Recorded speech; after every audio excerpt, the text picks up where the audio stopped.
Sir Delhi liquor స్కామ్లో already కవిత గారు జైల్లో ఉన్నారు. కేజ్రీవాల్ గారు కూడా బెయిల్ మీద ఉన్నారు.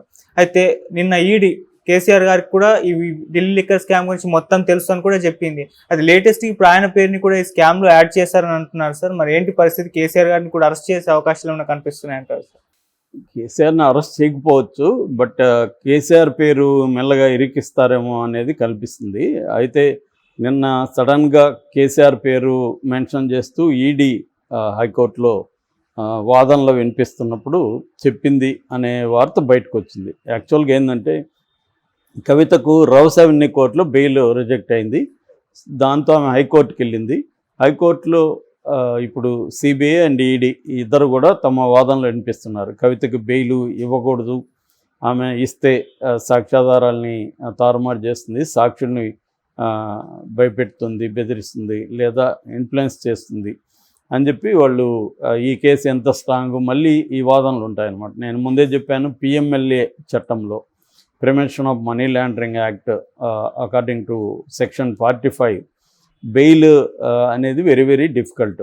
ఎందుకంటే ముద్దాయి తాను నిర్దోషి అని నిరూపించుకోవాల్సి ఉంటుంది. బర్డన్ ఆఫ్ ద ప్రూఫ్ ముద్దాయి మీద ఉంటుంది. రెండవది ఏంటంటే బెయిల్ ఇచ్చిన తర్వాత కూడా నేను ఈ నేరాన్ని చేయను అని కూడా జడ్జిని నమ్మించాలి. అంటే తాను నిర్దోషాన్ని నమ్మించాలి, నేను బయటకు వెళ్ళినాక కూడా ఏ నేరం చేయను అని కూడా జడ్జి నమ్మితేనే ఇవ్వాలి. సో అదొకటి. ఇంకొక కండిషన్ ఏంటంటే పబ్లిక్ ప్రాసిక్యూటర్ ఎంత టైం అయినా తీసుకోవచ్చు ఆర్గ్యుమెంట్స్ కోసం, ఎస్టాబ్లిష్ చేయడం కోసం. సో అలాగా ఇప్పుడు వాదనలు జరుగుతున్నాయి నిన్న. సో నాకు తెలిసి హైకోర్టులో కూడా ఆమె బెయిల్ వచ్చే అవకాశం లేదు. ఎందుకంటే ఈ కండిషన్ ఫుల్ఫిల్ అవ్వడం చాలా కష్టం. ఇప్పటికి కూడా మనీష్ సిసోడియా 1 year పైన అవుతుంది ఆల్మోస్ట్. ఆయనకి ఇంకా బెయిల్ రాలేదు. మొన్న కూడా ఎక్స్టెన్షన్ అయింది రిమాండ్. సో అందువల్ల ఓన్లీ ఏంటంటే ఈ కేసులో అప్రూవర్లుగా ఉన్న వాళ్ళ మాత్రమే వదిలేశారు బెయిల్ వచ్చింది వాళ్ళకి. మాగుంట రాఘవ్ కానీ, మాగుంట శ్రీనివాసరెడ్డి రాఘవల్ నాన్న, ఆయన ఇప్పుడు ఎంపీగా కూడా కంటెస్ట్ చేశాడు కూటమి తరపున. సో క్లియర్గా ఏంటంటే అప్రూవర్లుగా మారాలి, లేదంటే జైల్లో ఉండాలి. ఇది ఈవెన్ కేజ్రీవాల్కి కూడా కండిషనల్ బెయిల్ అది కూడా కొన్ని రోజులకి ఇచ్చారు. జూన్ 1వ తేదీ ఆయన వెళ్ళి సరెండర్ అవ్వాలి. కానీ ఆయన ఇంకా ఇంకొక 7 రోజులు ఎక్స్టెన్షన్ అడిగితే కూడా కోర్టు, సుప్రీంకోర్టు దాన్ని పరిగణలోకి తీసుకోలేదు. ఎందుకంటే వెకేషన్ బెంచ్లోకి తీసుకెళ్ళామని చెప్తున్నారు. సో కాబట్టి ఎప్పుడైనా ఈడీ కేసు పిఎంఎల్ఏ చట్టం కింద చాలా స్ట్రిక్ట్గా ఉంటుంది ఆ చట్టం, కాబట్టి రిగరస్గా ఉంటుంది. కాబట్టి కోర్టులు కూడా ఇవ్వాలనుకున్నా కూడా ఇవ్వలేని పరిస్థితి. సో ఆల్రెడీ కేజ్రీవాల్కి మధ్యంతర బెయిల్ ఇచ్చిన దానికే అమిత్ షానే సుప్రీంకోర్టుని తప్పుపట్టే విధంగా కేజ్రీవాల్కి స్పెషల్ కన్సిడరేషన్ ఇచ్చారు, ఇలాగంతా విమర్శించాడు. సో ఈ కాంటెక్స్లో కవితకు కూడా స్ట్రాంగ్గా అపోజిషను ఈడీ అండ్ సిబిఐ తరపు న్యాయవాదులు నిన్న కోర్టులో మాట్లాడారు. సో అందుకని వాళ్ళు ఏం చేస్తారంటే ఒకటి యాడ్ చేసినట్టు కనబడుతుంది. అదేంటంటే కేసీఆర్ పేరు. సో కేసీఆర్ కూడా ఈ విషయాలన్నీ తెలుసు. కవిత లిక్కర్ స్కామ్లో ఉన్న వాళ్ళని కేసీఆర్కి ఢిల్లీ, తన ఇంట్లో ఢిల్లీలో పరిచయం చేసింది, పేర్లు అన్నీ చెప్పింది, పరిచయం చేసింది అన్న వాదన సిబిఐ అడ్వకేట్లు వినిపించినట్టుగా వార్తలు వచ్చాయి. అయితే దీన్ని కవిత అడ్వకేట్ మోహిత్ రావు ఖండించారు. అట్లాంటిదేం వాదన రాలేదు, ఇది కావాలనే కొంతమంది పనిగట్టుకొని చేస్తున్నారు. మామూలుగా మనం చూస్తున్నాం, పనిగట్టుకొని మీడియా అంతా ఎందుకు చేస్తుంది? సో ఏదో జరిగింది, మొత్తానికి పేరు రావడం వెనకైతే ఏదో ఉంది. మరి మోహిత్ రావు అయితే అట్లాంటి పేరేం రాలేదు. యాక్చువల్గా మాగుంట రాఘవ వాళ్ళ నాన్నకి పరిచయం చేశాడు, వాళ్ళ నాన్నకి చెప్పాడు అన్న పాయింట్ను మాత్రమే ఈడీ సిబిఐలో హైలైట్ చేశాయి. కేసీఆర్ పేరు అక్కడ రాలేదు అనేది మోహిత్ రావు అన్నాడు.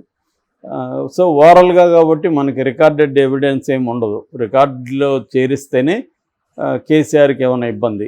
ఓవరాల్గా చెప్పుండొచ్చు కోర్టులో.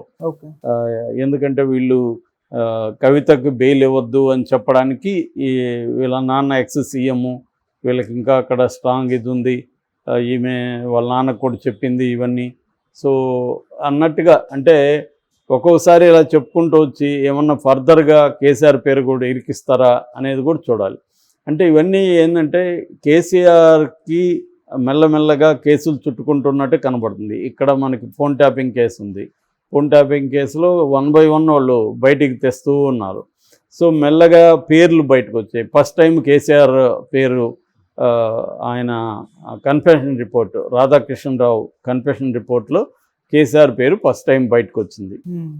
అంతకుముందు లేదు. కేసీఆర్ పేరు చెప్పకుండా మేమే చేసాం అన్నట్టుగా చెప్తున్నారు. ఫస్ట్ టైం మొత్తం కేసీఆర్ చెప్తేనే మేము చేసాం. కేసీఆర్ టీంని ఫామ్ చేశాడు. తన సామాజిక వర్గంలో ఉన్న అధికారుల్ని దీంట్లోకి ఇన్వాల్వ్ చేశాడు. అట్లాగే బీజేపీ తన ఎమ్మెల్యేలను కొంటుందనే ఒక స్కామ్ని క్రియేట్ చేసి బీజేపీ బిఎల్ సంతోష్ని కేసులో ఇరికిచ్చి అప్పుడు బార్గెయిన్ చేద్దాం అనేది కేసీఆర్ ప్లాను. కవితని విడిచిపెడితే మేము బిఎల్ సంతోష్ని విడిచిపెడతామని. వాళ్ళకి తెలుసు పార్టీ అవినీతి అనేది ప్రతి పొలిటికల్ పార్టీకి కంపెనీలు ఎందుకు అంతంత డబ్బులు ఇస్తుంది. ఆ పొలిటికల్ పార్టీలు కంపెనీలకు ఫేవర్ చేయకపోతే బీజేపీకి ఎందుకు 6,000 కోట్లు ఇచ్చారు, అది కూడా బాండ్ల రూపంలో. బాండ్లు కాకుండా కూడా డబ్బులు ఇచ్చి ఉండొచ్చు, మనకు తెలియదు. అవి బాండ్లు, అది కూడా సుప్రీంకోర్టు ఇన్వాల్వ్ అయ్యి ఆ బాండ్లు బండారం బయట పెట్టండి అన్నప్పుడు ఇది బయటకు వచ్చింది. సో క్లియర్గా ఏంటంటే బీజేపీ అయినా ఇంకొక పార్టీ అయినా తన రైవలరీని, పొలిటికల్ రైవలరీస్ని తనకు సరెండర్ చేసుకునే విధంగా చూడడానికి కోసమే కేసులు పెడతారు తప్ప లాజికల్ ఎండ్కి తీసుకెళ్ళి వాళ్ళకి శిక్షలు పడే స్థాయిలో ఎప్పుడు జరగదు. అలాగే ఇప్పుడు రేవంత్ రెడ్డి కూడా ఈ హంగామంతా ఎందుకు చేస్తున్నారంటే కేసీఆర్ని లేదా బీఆర్ఎస్ని తనకు సరెండర్ అయ్యే విధంగా చేసుకోవడానికి అనేది అందరూ కూడా అనుకుంటున్నది. మోస్ట్లీ అదే జరుగుతుంది. ఎందుకంటే గతంలో కూడా ఓటుకు నోటు కేసు కూడా కేసీఆర్ అలాగే ఉపయోగించుకున్నాడు. నిజానికి అది రెడ్ హ్యాండెడ్గా రేవంత్ రెడ్డి మాట్లాడుతున్నాడు, బాస్ అంటున్నాడు. క్లియర్గా అందరికీ తెలుసు కదా. అది చంద్రబాబు రేవంత్ రెడ్డి కలిసి అతన్ని 5 కోట్లకి కొనాలనుకున్నారు. అది క్లియర్గా అందరికీ తెలుసు. కానీ బుకాయిస్తున్నారు. కొన్నోళ్ళు ఎవరు, ఓటుకు నోటుకు ఎవరు చేయలేదు, ప్రజలు తీసుకొని వేయలేదా, ఇలాగ ఓపెన్గా రాధాకృష్ణ డిబేట్లో కూడా అదే జరిగింది. అంటే క్లియర్గా ఏంటంటే దొరికితేనేమో బుకాయించడం, మీరు చేయలేదా, వాళ్ళు చేయలేదా, వీళ్ళు చేయలేదని. సో వీళ్ళు కూడా ఏంటంటే దాన్ని ఉపయోగించుకొని తమకి అనుగుణంగా వాళ్ళని సరెండర్ చేయించుకోవడానికి ప్రతి పొలిటికల్ పార్టీ, అధికారంలో ఉన్న పొలిటికల్ పార్టీలు ప్రతిపక్షం మీద కేసులు పెడతాయి. జగన్ అయినా అదే చేస్తాడు, ఇక్కడ రేవంత్ రెడ్డి అయినా అదే చేస్తాడు. వీళ్ళందరూ ముందు చెప్తారు తప్ప మేము ఎవరి మీద ప్రతీకారం తీర్చుకోమని, ఫైనల్గా అదే చేస్తారు.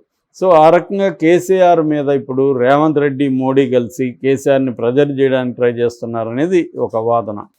అయితే ఇప్పుడు రేపొద్దున మోడీ అక్కడ అబ్సల్యూట్ మెజారిటీ రాకుండా కోయిలేషన్ గవర్నమెంట్ ఏర్పడితే కొంతవరకు ప్రతిపక్షాలు ఊపిరి పీల్చుకుంటాయి. ఎందుకంటే కోయిలేషన్ గవర్నమెంట్లో అబ్సల్యూట్ పవర్స్ వాళ్ళకు ఉండదు. మిగతా మిత్రపక్షాల మీద ఆధారపడాలి చాలా విషయాలకి. సో అప్పుడు ఇబ్బంది అవుతుంది. సో అది లేకుండా మొన్న లాస్ట్ టైం వచ్చినట్టు వాళ్ళకే బీజేపీకే స్వతంత్రంగా గవర్నమెంట్ ఫామ్ చేసే మెజార్టీ 303 వచ్చాయి, 303. అలాగా కానీ అంటే 272 పైన కానీ వచ్చాయంటే మాత్రం మళ్ళీ ఎవరెవరితో వాళ్ళకి ఇబ్బంది ఉందో వాళ్ళందరినీ లొంగ తీసుకోవడం కోసం ట్రై చేస్తారు. అందుకని జగన్తో కూడా చూస్తే మనం ఆయన మీద 18 కేసులు ఉంటాయి. ముందుకు పోవు, వెనక్కి పోవు. కనీసం ముందుకన్నా వెళ్ళాలి కదా. అది కోర్టుల్లో దాన్ని స్పీడప్ చేసి అతను నిజంగా నేరం చేసిన శిక్ష వేయాలి, లేకపోతే అక్విటల్ చేయాలి. 10 ఏళ్ళుగా అది ముందుకు వెనక్కి ఎందుకు పోలేదంటే ముందుకు పోతేమో అది ఒకవేళ కేసు త్వరగా అయిపోతే వాళ్ళ కంట్రోల్ ఉండదు. కాబట్టి ఆ కేసులు ఉంటేనే జగన్ భయపడుతూ ఉంటాడు. సో అందుకని వాళ్ళు జగన్ కేసుల్లో కూడా ముందుకు వెనక్కి పోకుండా అలా నాంచుతున్నారు. అంటే కేసులనే కత్తులు మనిషి మీద ఏలాడుతూ ఉంటే ఆ మనిషి మనతో భయంలో ఉంటాడు, లేకపోతే అతన్ని మనం కంట్రోల్ చేయడం. ఇది బీజేపీ స్ట్రాటజీ. బీజేపీ కాదు, ప్రతి పార్టీ, ఈవెన్ కాంగ్రెస్ అయినా దానికేం మినహాయింపు కాదు. గతంలో కూడా కాంగ్రెస్ సిబిఐని విపరీతంగా ఉపయోగించేది ప్రతిపక్షాల మీద. గవర్నర్ వ్యవస్థలు కూడా మనం చూసాం.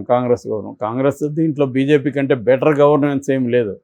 సో వర్స్ట్గా ఉంది కాబట్టి ప్రజలకి ఇది ఇచ్చారు బీజేపీకి. కాబట్టి కేసీఆర్ పేరు కూడా మెల్లగా లిక్కర్ స్కామ్లో ఇరికిచ్చే అవకాశం అయితే ఉంది, లేదని చెప్పలేం. Okay sir, thank you so much sir.